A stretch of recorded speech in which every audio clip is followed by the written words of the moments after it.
Guys welcome back to my channel. त आज म दाजुसँग ट्रेकिङ गर्दा यहाँ टेन्डुङ आएको छु। बल्ल बल्ल आइपुगेँ। यो मर्निङ टाइमको भ्यूज हेर्नु। प्लस यो चाहिँ तपाईँको यो तपाईँको टावर हो यो पोइन्टको लागि। अनि म यहाँ आइपुगेको छु बल्ल बल्ल ट्रेकिङ गरेर धेरै तलबाट। हामी नाम्ची हुँदै आएको बजार। यहाँ चाहिँ यहाँ हाम्रो सागर दा पनि छ। हामी दुई भाइ ट्रेकिङ गर्दै आएको। नमस्कार। अब हामी आइपुगेको थाहा पनि छैन है, कति मजा आयो है। हजुर अन्ध्यारो थियो आउँदाखेरि, त्यही त जस्तो एन्ट्री भयो कति मजा आयो। हजुर त्यही त एक्सप्लोर गर्दैछ त्यही त। अन्त फेरि हामी जर्नीमा चाहिँ दाजुको जति पनि दाजु चाहिँ अब अलिकति स्पिरिचुअलिटीपट्टि छ। अनि त्यसले गर्दा दाजुको जर्नी गफ गर्दै आएको, धेरै मजा आयो। अनि अहिले चाहिँ अब डेस्टिनेसन आउँदा चाहिँ यस्तो भएको छ है गाइस। हामी ट्रेकिङ गर्दै आएको र एक प्रकारको मजा आइरहेको छ है।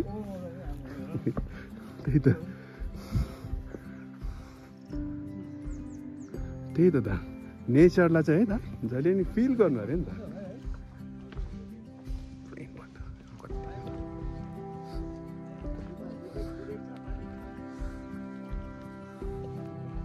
कति मजा आइरहेको छ चिसो।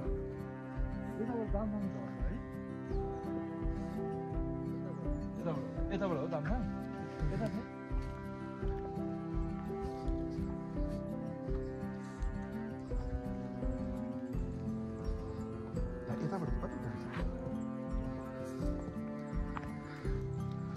गाइस यति मजा आइरहेछ कि हामी जब ट्रेकिङबाट आउँदाखेरि दाजुको जर्नी, दाजु त्यो धेरै ठाउँ धामहरू गइसक्नु भएको छ हो।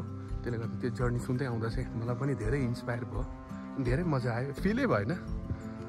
फर्स्टमा स्टार्टिङमा चाहिँ हामी आउँदाखेरि चाहिँ गलेको जस्तो भइरहेको थियो नि त, गलेको जस्तो सास त्यो साह्रो परेको जस्तो फेर्नु। जब त्यो दाको जर्नी, जब हामीले स्पिरिचुअलिटी र भगवान्को हामीले जो कुरा गर्दै आयो, एउटा भित्रीबाट एउटा एनर्जी पाएको जस्तो क्या, मजा आयो। यस्तो छ। हजुर सिक्किमको त आज सबैभन्दा म त हाइटमा भएको नि। अहिले चाहिँ दासँग म यहाँ यो उयो पो भन्नुभयो है कि टावर हो, भ्यू पोइन्ट आइरहेको छ अहिले टेन्डुङको। दाले भन्नुभएको यहाँबाट चाहिँ नि तपाईँको काँक्री भित्ता कर्सियङदेखि लिएर चाइना बोर्डर पनि देख्छ यो। अब किनभने सिक्किमको चाहिँ सबभन्दा हाइटमा भएको है पिक टेन्डुङ हो यो चाहिँ। हामी अहिले त्यहाँ आइरहेछ हिल, सबभन्दा मतलब हाइएस्ट हिल हो टेन्डुङ चाहिँ यो है। यहाँबाट चाहिँ तपाईँको धेरै भ्यू अब हाम्रो घरबाट पनि देख्छ, सिलिगुडीहरू देख्छ, नियर बाई प्लेसेस जस्तो कालिम्पोङहरू धेरै भयो। तर यो चाहिँ अब हाइएस्ट हिल हुँदाखेरि हाम्रो सिक्किमको चाहिँ सबभन्दा हाइएस्ट हिलले गर्दा चाहिँ यहाँबाट चाहिँ तपाईँको यहाँबाट देख्नुहुँदैछ अहिले दिन चाहिँ कति रमाइलो राम्रो भइरहेको छ। यहाँबाट चाहिँ तपाईँको चाइना बोर्डर, काँक्री भित्ता नेपाल हो, देखि लिएर चाहिँ तपाईँको वर्षाहरू, दार्जिलिङ जाडो फिल पनि भएको छैन है। हजुर चल्दो रहेछ त ए हजुर।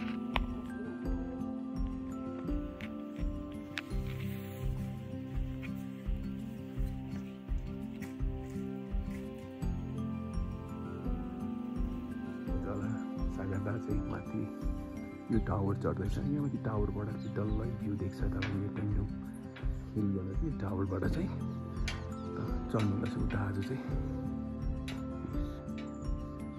माथि टावरमा चढ्दैछ फोटोग्राफीको लागि। यहाँबाट चाहिँ तपाईँको भन्नु पऱ्यो भने चाहिँ डल्लै यहाँ वरिपरिको डल्लै भ्यू देख्छ। वरिपरिको मात्रै होइन, तपाईँ मैले जब अघि भनिहालेँ नेपालदेखि लिएर चाइनादेखि लिएर तपाईँको कर्सियङ, दार्जिलिङको पोइन्टहरू भ्युज यहाँबाट चाहिँ अब सबै देख्छ है। दाजु चढ्नुहुँदैछ ऊ माथि। मलाई त अलिकति हाइटसँग डर लाग्छ, तर पनि सक्नु सकिन्छ, अलि सेफ्टी छ। दाजु चाहिँ चढ्नुहुँदैछ, यहाँ हेरिसक्नुहुन्छ होला फोटोग्राफीको लागि। किनभने दाजु फोटोग्राफीपट्टि धेरै प्यासनेट छ अनि नेचरपट्टि धेरै प्यासनेट छ। म पनि नेचरपट्टि प्यासनेट छु, तर दाजु फोटोग्राफी, स्पिरिचुअलिटी र शिवपट्टिको दाजु चाहिँ शिव भक्तिमा लिन भएको धेरै चाहिँ। दाजु चाहिँ अब क्या अघि ट्रेकिङ गर्दा आउँदै भन्दाखेरि दाजुको जर्नी जो चाहिँ दाजुले अब यहाँदेखिको चाहिँ कोइम्बतुरदेखि लिएर हो तपाईँको जगतपुरी हो, त्यहाँदेखि धेरै कुम्भ मेला दाजु जानुभयो, केदारनाथ जानुभयो, धेरै धामहरू जानुभयो। दाजुको जर्नी सुन्दै आउँदै मलाई धेरै राम्रो लाग्यो। अब यहाँ चाहिँ कति जाडो हुन्छ है गाइस, यो डेन्डुङ भन्नेमा चाहिँ यति साह्रो जाडो। यहाँ चाहिँ कता कताबाट आउँछ मान्छे, याङ वेस्टबाट नि आउँछ, नर्थ साउथ धेरै ठाउँबाट आउँछ। अब हामी चाहिँ भाया नाम्ची भएर आएको थियो हो। अब यहाँ चाहिँ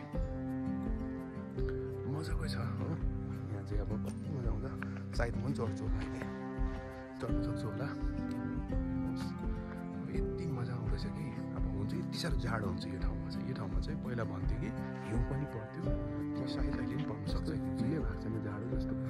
दाजुले माथि फोटो खिच्दैछ है, दाजुले माथिबाट फोटोग्राफी लिइरहेको छ।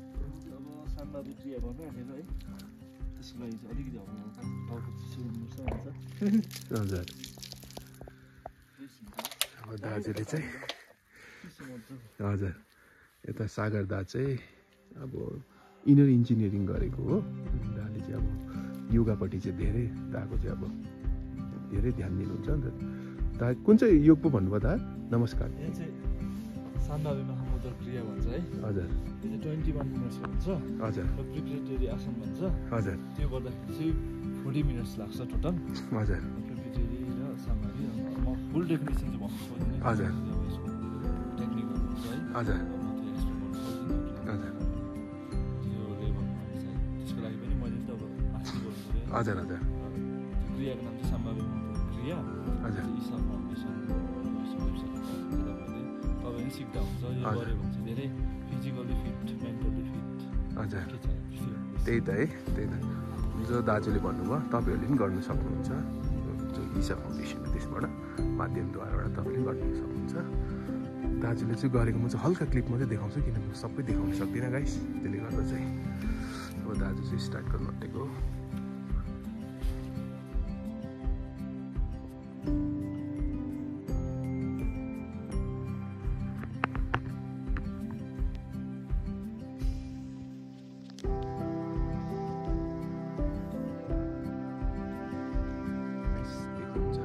दाजुले योग गर्दैछ अनि म चाहिँ हल्का एक्सप्लोरको लागि दाजुले गर्दा उयो गरिरहेछ। त्यसले गर्दा चाहिँ म माथि टावरमा चढ्नु खोजेको थिएँ कि त्यो टावरमा शीतले गर्दा होला यति साह्रो जाडो मेरो हात ठिराएर माथिसम्म होइन आधीसम्म चढेर फेरि म झरेँ। त्यसको चाहिँ भिडियो गर्नु पाइनँ। अनि पर चाहिँ दाजुले गरिरहेछ। त्यसले गर्दा चाहिँ म चाहिँ अघि हामी यता पनि गयौँ। यहाँ चाहिँ तपाईँको सेक्रेट प्लेस रहेछ लेप्चा कम्युनिटीहरूले चाहिँ यो ठाउँलाई चाहिँ डाइटी नै मान्छ। अनि यहाँ चाहिँ पूजा पनि गर्दो रहेछ उनीहरूको जुन रिचुअल्स पनि गर्छ। त्यसले गर्दा चाहिँ अब तपाईँहरूले हेरि सक्नुहुन्छ। अघि मैले देखाइसकेको छु भिडियोमा। त्यो त पहिला पनि म आएको हो साथीभाइहरूसँग, पहिला पनि म साथीभाइहरूसँग यहाँ आएको हो त्यति बेला। तर त्यति बेला चाहिँ जब साथीभाइहरूसँग आउँदाखेरि चाहिँ स्कुल पढ्दै थिएँ मेला डाँडाहरूसँग एकदम। त्यति बेला चाहिँ अब नेचरसँग त्यस्तो कनेक्ट फिल हुन्थेन, त्यो मेच्युरिटी पनि त्यति साह्रो भएको थिएन। त्यसले गर्दा चाहिँ अब त्यस्तो नेचरलाई जान्नु, एक्सप्लोर गर्नु त्यस्तो खाले फिलै भएको थिएन। अब त्यसले गर्दा चाहिँ अहिले चाहिँ पुरा मजा आउँदैछ क्या, पुरा मजा आउँदैछ अहिले चाहिँ। एक प्रकारको नेचरसँग कनेक्ट भएको जस्तो देखाइरहेको थिएछ। यस्तो छ चराहरू उठेर है, दिन यस्तो मतलब धुन लागिरहेछ।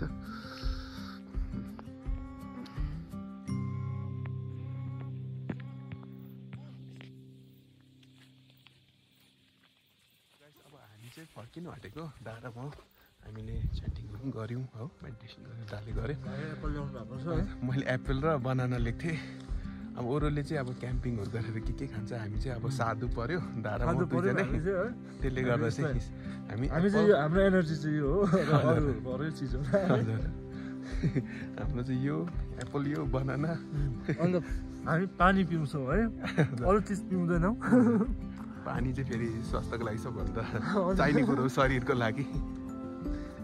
दाजु र म चाहिँ फर्किनु आँटेको। अब मजा आयो, धेरै मजा आयो आज चाहिँ। धेरै वर्षमा आयो। हजुर, पहिला पनि सधैँ आउँथ्यो टेन्डुङ, तर सागर दाजुसँग आउँदाखेरि चाहिँ मलाई अर्कै फिल भयो।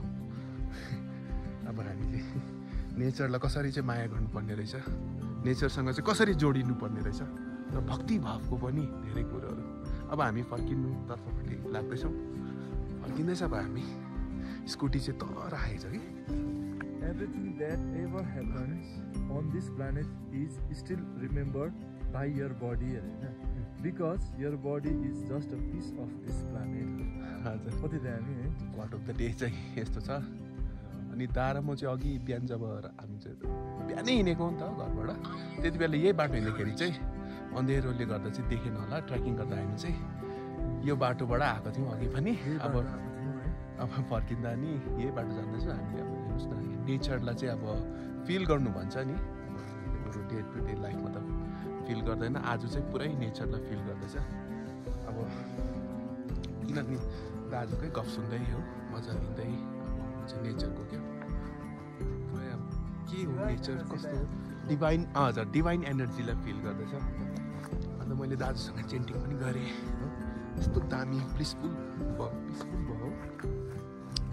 अनि यहाँ चाहिँ अब हेर्नुहोस् न, नेचर यस्तो छ है, नेचर चाहिँ यस्तो छ, क्या दामी देखेको त है। हेर्नु नि, हामी चाहिँ ट्रेकिङ चाहिँ यो बाटो दाजुले पनि गर्नुहुँदैछ रिकर्डिङ हो, यस्तो छ। यो चाहिँ हाम्रो डे टु डे लाइफमा चाहिँ यस्तो फिल हुँदैन। यो चाहिँ अब फिल गर्नु लागि यतै अब नेचरसँगै कनेक्ट हुनुपर्छ, तपाईँ डिभाइनसँगै कनेक्ट हुनुपर्छ, स्पिरिचुअलिटीसँगै कनेक्ट हुनुपर्छ, तब मात्रै फिल गर्नुहुन्छ। नभए त है अघि जब उनीहरू साथीहरू आयो, उनीहरू क्याम्पिङको त्यसमा आयो है त, उनीहरूले त्यस्तो फिल त गर्दैन। उहाँहरू अघि आउनु भएको थियो है माथि, मैले भनेको त्यस्तो भनेको होइन। हजुर तर उहाँहरू अब म्युजिक है, हजुर त्यहाँदेखि अब अलिकति नखाने कुराहरू त्यो अलिकति पोइजनहरू लिएर आउनु भएको रहेछ। हजुर अब त्यस्तो चाहिँ गर्नु भएन होइन। आएपछि अब नेचरसँग मिल्नु पऱ्यो नि त। हामी एउटा मानव जाति हो होइन। अब यो यस्तो मजाले दिइरहनु भएको छ, योभन्दा बेसी के चाहियो हामीलाई है। हजुर र अब यसलाई नै हामीले अब निहाल्नु पऱ्यो, यसबाट हामी शान्ति हुनु पऱ्यो है। हजुर अब मजा लिनु पऱ्यो, खुसी हुनु पऱ्यो है। हजुर त्यति नै छ। दाजुले जो भनेको कुरो चाहिँ एकदम रियली इम्पोर्टेन्ट हो। यो चाहिँ म पनि फलो गर्छु जहिले नै आफ्नो डे टु डे लाइफमा। जहिले पनि कस्तो हो